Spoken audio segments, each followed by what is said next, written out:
Hello, everyone. Welcome to this YouTube live. This one, I'm going to be talking about side effects again. And this is my second YouTube live talking about side effects.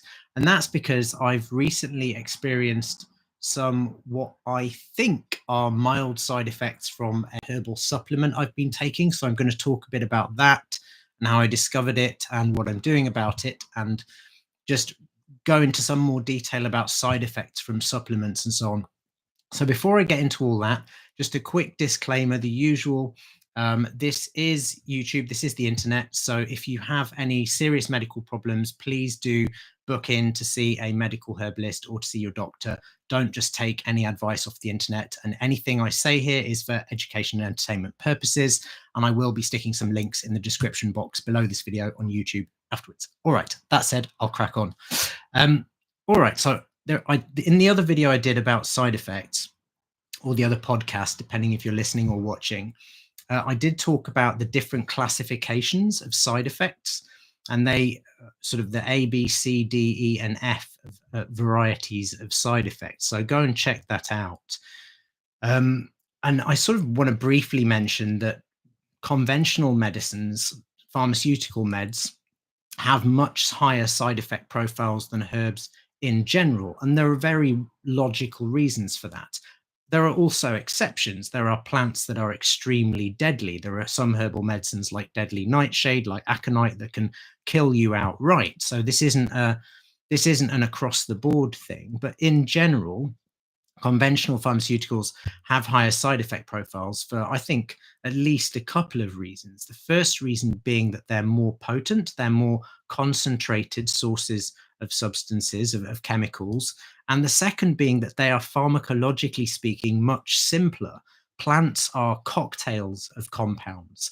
I often say that plants are the best chemists, in my view. They manufacture all these interesting, what used to be called secondary metabolites, which are often pharmacologically active. So any single plant is a soup of chemicals and compounds. And a lot of the plants that are used in traditional medicine are combinations of many different compounds working together or against each other, or in tandem, to produce a spectrum of effects rather than just hitting one button very strongly.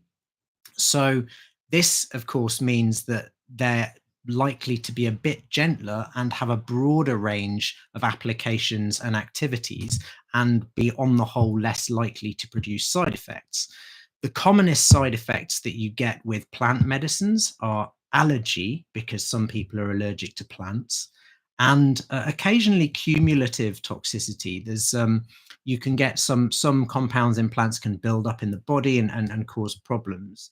Apart from, as I say, those rare occasions where you have a very toxic plant. But allergies can be quite common, and cumulative toxicity is also something that people have to be aware of. Noisy traffic outside, apologies for that.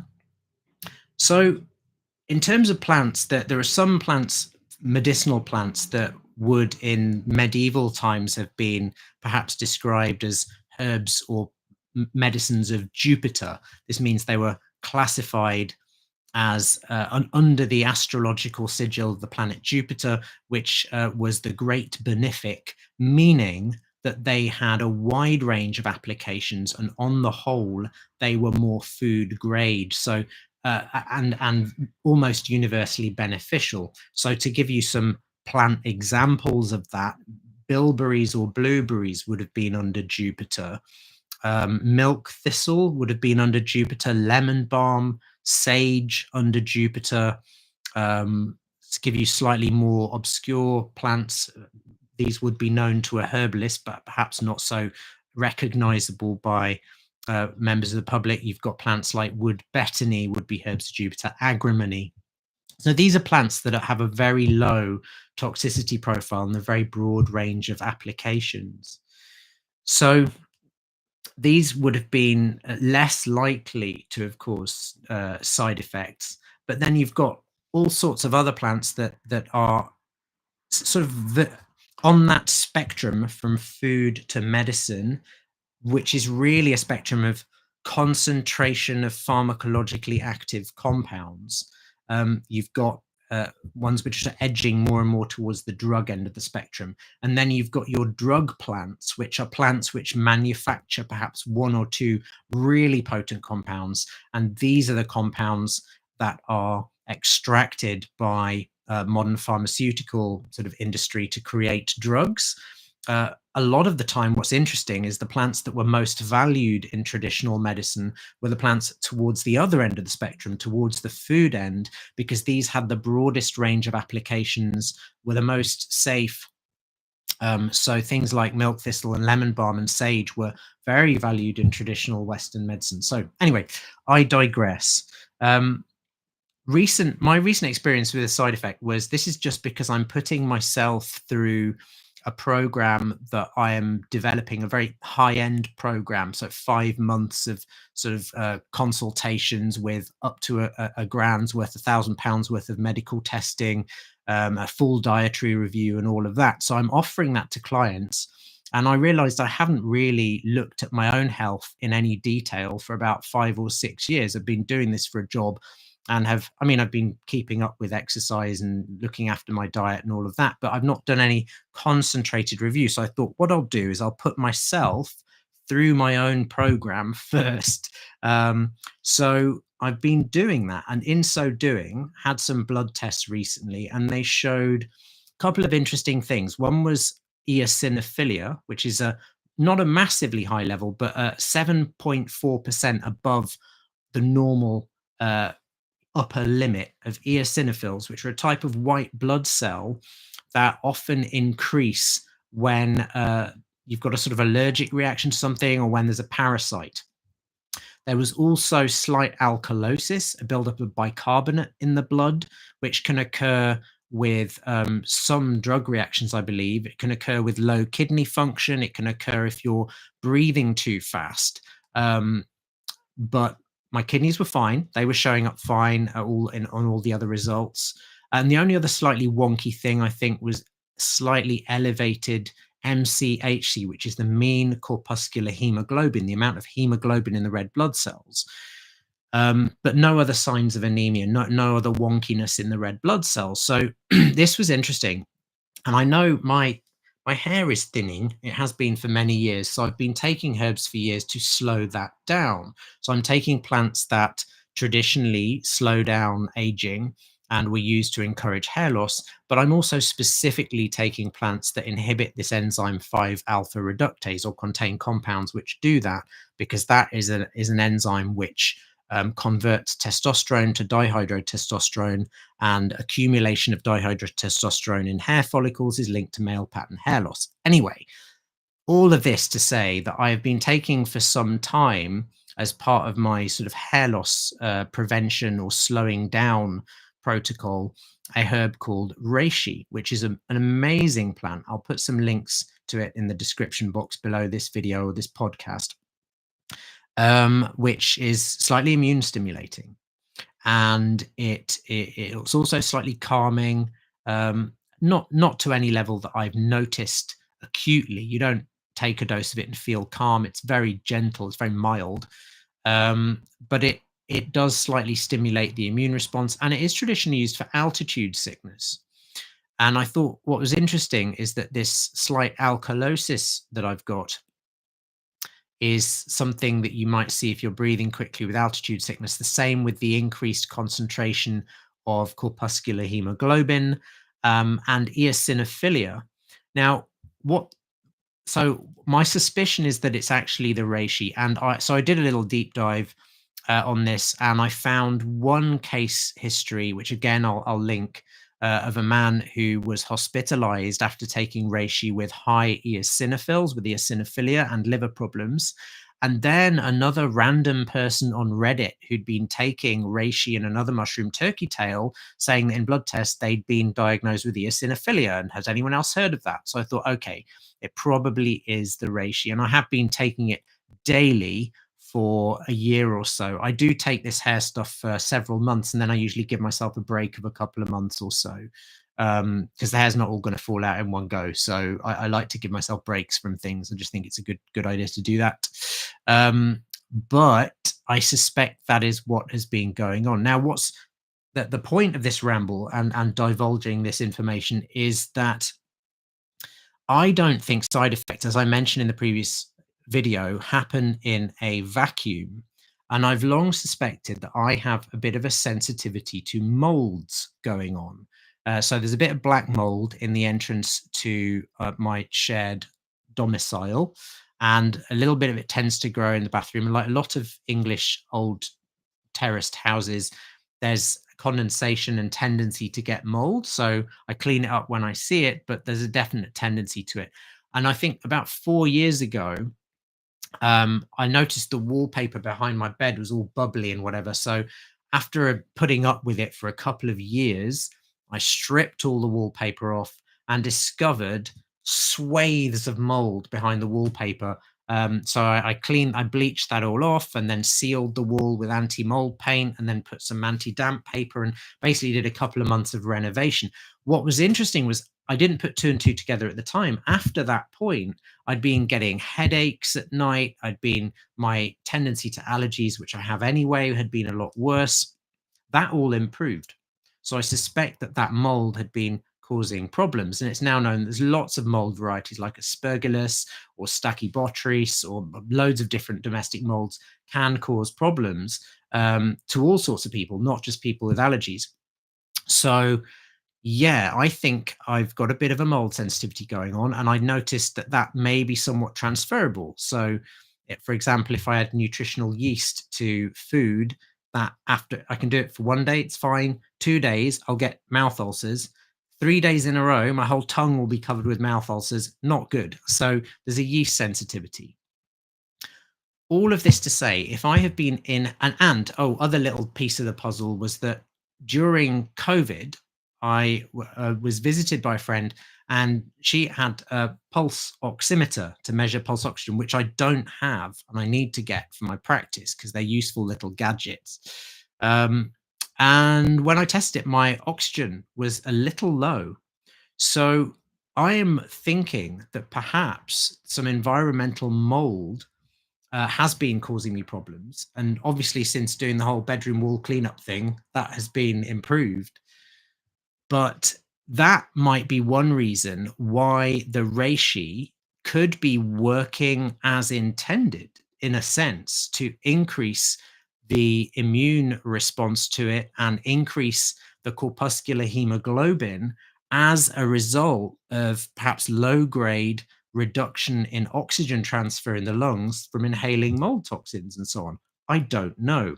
I don't know yet, but I will be finding out over the coming months.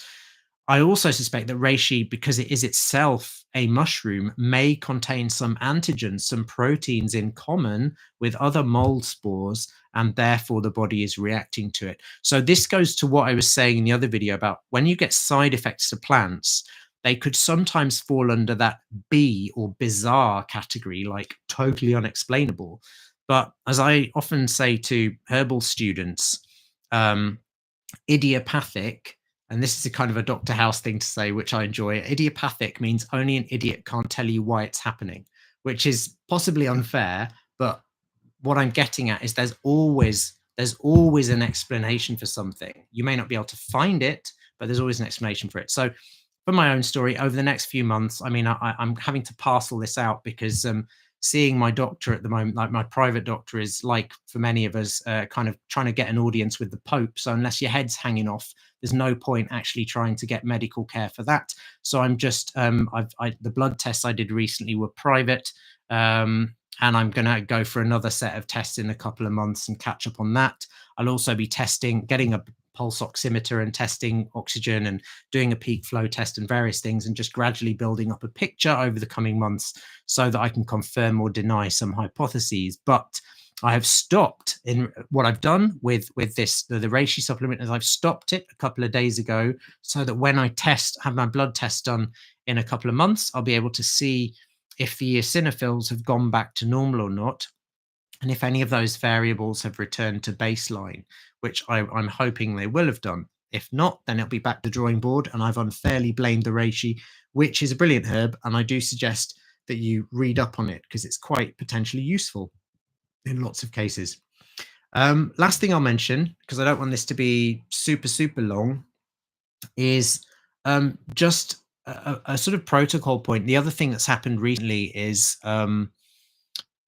I've sort of read about some extremely serious side effect in the press of herbs recently, um, and what I tend to do is if I've got a and the form of side effect that this was a interaction with some prescription medication, which is always an issue, and that this can happen partly because people can have the B type bizarre reactions to plants, but also because plants are pharmacologically active. And because they're polypharmaceutical, because they contain lots of compounds, not all the ways that they can interact with all the drugs that are available are known. And I mean, goodness sake, even most people who are on prescription medications, they might be on several prescription medications, and even how those medications all interact with each other is often not known. This is a huge problem, the polypharmacy in the sort of conventional medicine sector, where you're dealing with these very powerful high dose mono drugs that are sometimes combined in ways which could be problematic. Often over time, people get on a drugs escalator sort of thing, where one drug may be prescribed to deal with the cumulative side effects of another, and so on and so on. So, in as a herbalist, always got to be cognizant of that. And one of the times that that really comes to the fore is when I've had a client who has a cancer diagnosis and is going for chemotherapy. So my protocol for that in the past has always been to um, do a little bit of research, of course, and there are online databases. I particularly like the Medscape multi-drug interaction checker, which is a free online one, which is pretty comprehensive and contains a lot of plants. Only the plant medicines that have been most well researched, of course, but it's still pretty good. And then just checking it from my own knowledge and from books, but of course, books tend to date pretty quickly. And then coming up with a list of potential herbs and sending those via the client to the hospital pharmacist. And I recommend usually that they take them to the pharmacist rather than to their oncologist or their doctor straight away, because the doctor or the oncologist, depending on whether they have any training in herbal medicine or not, or any familiarity with it, might just say knee jerk, no, don't take anything. Whereas the pharmacists, in my experience, will have databases and data to check, and they will cross check all the herbs with that, so that then uh, they will write back to me and communicate back with me. Sometimes this takes a couple of weeks or even a month or more. Which is frustrating for the patient, but it's necessary. And then they'll come back to me and say, yes, these herbs are fine, we don't want them taking this one, this could interact. And sometimes these that what they come up with is quite bizarre. I've had them say a patient on chemotherapy couldn't take chamomile because it inhibited iron absorption because of the tannins in it. Well, chamomile does contain some phenolic compounds like these polyphenols, but not really a high level of tannins, and much less than black tea, for example. And I'm not aware that they tell people to stop drinking tea on chemotherapy. So sometimes they're a little bit on the bizarre side, but on the in the name of sort of playing the game fairly, I try and sort of honor those requests, and then I say to the patient or client, show this to the oncologist and the doctor and say that you've run it past the pharmacist, and does this look okay? So it does make the whole situation a lot more clunky, but it just means that the right hand knows what the left hand is doing, and people are protected from sort of interactions which might be negative. And the danger with herbs in that case is more so, I would say, that you are reducing the risk of y- what the herbs most likely would do is, if they're interacting with the chemo, they might be reducing its effectiveness. But the worst case scenario is that you could have one of these bizarre interactions, an idiosyncratic interaction between a plant medicine and a pharmaceutical, which could make the pharmaceutical treatment a lot more toxic. And that can happen, for example, if you've got plants that influence liver function, as many do, and increase the buildup of what's known technically as a phase one metabolite of so yeah, you could get a buildup of if a drug, when it's been broken down, the first stage of its intermediary product breakdown product, its first metabolite is much more toxic than the original drug, than the starting substance. You could get an accumulation of that. So it's worthwhile sort of going around the houses a bit. But anyway, I digress. I thought that was an important point because I didn't mention the whole drug interaction side of side effects in my previous video, and I think that's an important one to address. So I'll leave it there. If anyone's got any comments or ideas or things you want me to share or talk about in future videos, then please do leave that in the comments, and I will try to do that. I hope this has been enjoyable. If you have liked it, please do like it. Please do share it. Please leave me a comment, and hopefully I will see you in the next one. All right, bye.